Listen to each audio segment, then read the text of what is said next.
Once a giant, always a giant. For me, it's only a giant. What's going on YouTube? Diggy546. Definitely hit that subscribe button if you're new. Like the video if you like the video. And I won't tell if you click that bell. But let's go ahead and get into this. Alright, so this is the news we've been waiting forever for. We've been waiting for this news forever. It's coming this morning. OG Bobby Johnson. The OG does not stand for offensive guard. It stands for something. But Bobby Johnson is gone. Bobby Johnson has been let go. And on a serious note, I mean, listen, I wish the man all the best of luck. I wish him and Thomas McGaughey, who's also been let go today. These have been two coaches that Giants fans have been wanting to go. And I think at the end of the day, that's the best move for the Giants. Those two units, the offensive line has been a big issue. We drafted Evan Neal. We've taken Josh Azudu. We've gotten some young offensive linemen in here that you feel like could be playing better, haven't developed like you would like them to develop. So Bobby Johnson has been let go. And then it's with the special teams. I mean, every other week is something with them. That, I mean, whether it's getting a punt blocked, getting a field goal blocked, just bad things. No one could field a punt forever until we got Gunnar Olszewski. So maybe it's not all in his fault, but I feel like those blocks and things like that are definitely not good. So both of them have been let go. And like I said, I wish them both all the best in their careers. I mean, and just as human beings, because these two guys lost their jobs. I would never want anybody to lose their job, but hopefully they're in a good space where they can bounce back and find other jobs and do better in their next destinations. But as New York Giants coaches, they really were not making the cut at their positions. Just plain and simple. We wanted to see a lot more from Evan Neal. Evan Neal seems like, I mean, as a college player, he looked like he was pro ready. I mean, he was a guy that you were thinking like, okay, every offensive tackle struggles, but you were thinking that he was a safe pick when he was coming out of the draft. You thought that was a safe pick, and it has been anything but safe. He's been just getting worse and worse. He has little bright spots, and he goes out with injuries, so possibly some of it is on him. But also, you just want to see better technique. You want to see some sort of improvement, even if you know he's an albatross. He's not good. You want to see just a little bit of improvement in technique, more comfortability, and you don't want that improvement to be coming from Evan Neal working with some outside offensive line coach that helped him with his technique a bit. You want it to be coming from your offensive line coach. So he's been let go. And Thomas McGaughey's been let go. And I've already kind of covered that. But hopefully, I think the bigger move of these two that's going to be the most impactful is going to be Bobby Johnson.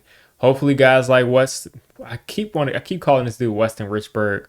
Hopefully guys like John Michael Schmitz and Evan Neal and Josh Azudu can develop under whoever we go out and get. There's a couple of names. Jeff Stoutland is one name to think about because you had a guy coming over from Philly who's just developed a bunch of guys. I mean, they all are good. They all are really good offensive linemen. And there's rumors that Nick Sirianni is going to be let go, so that coaching staff could be completely torn apart.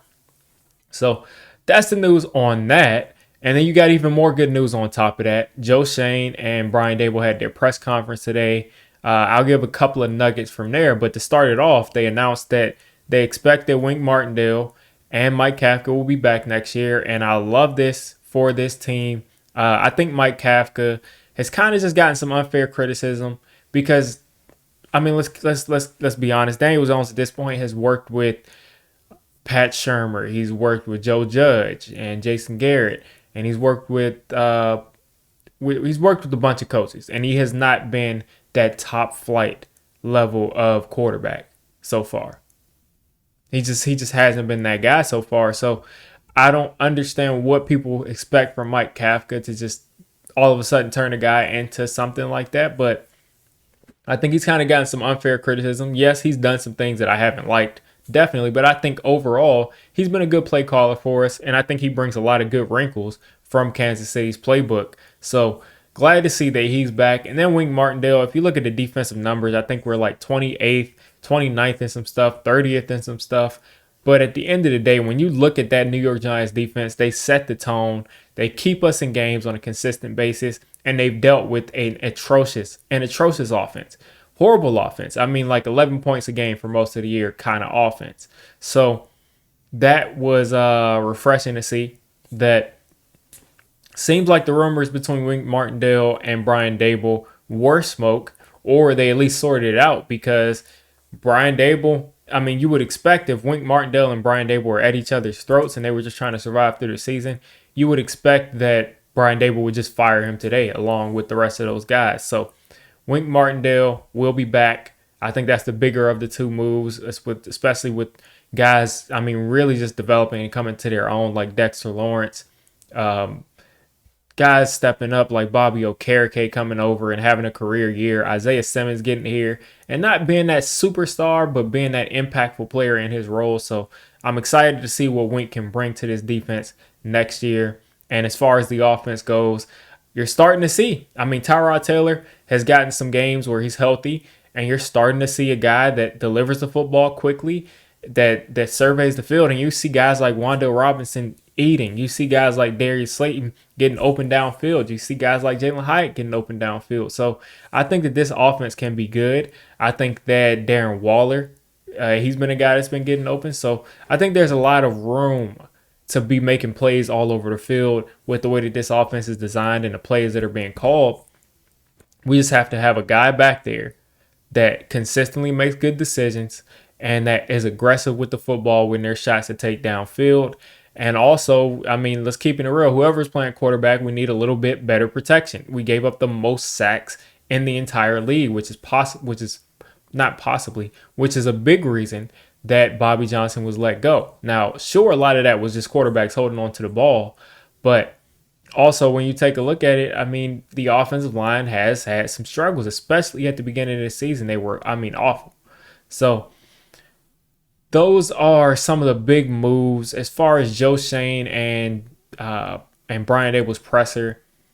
Some of the details. Joe Shane said that pretty much looking at this, Daniel Jones is going to he's the quarterback for now, of course. They say he still believes in Daniel Jones. I think at this point this is just kind of just GM talk. You won't really know what the belief in Daniel Jones is until after the draft. And even then, they'll probably still say we believe in Daniel Jones if they take a quarterback first round. But he did say something that is not a surprise, but something to keep an eye on. And that was that they will address the quarterback position. They will address the position. So that he said that could be in the draft, that could be in free agency. So that's building off of Daniel Jones coming off of this ACL, coming off of the 2 neck injuries. And he's saying, listen, he might not even be healthy, so we're going to have to address the position. Tyrod Taylor's contract is up, so address the position could mean something as little as bringing Tyrod Taylor back, or bringing in a Joe Flacco, or just any veteran quarterback that you think can hold the fort over until Daniel Jones gets back. Or addressing the position could be taking a guy like Cam Ward in the middle of the draft and you want him to compete for that backup spot. Or addressing the position could simply mean that they're going to address that position in the first round. So you never know what's going on from that perspective.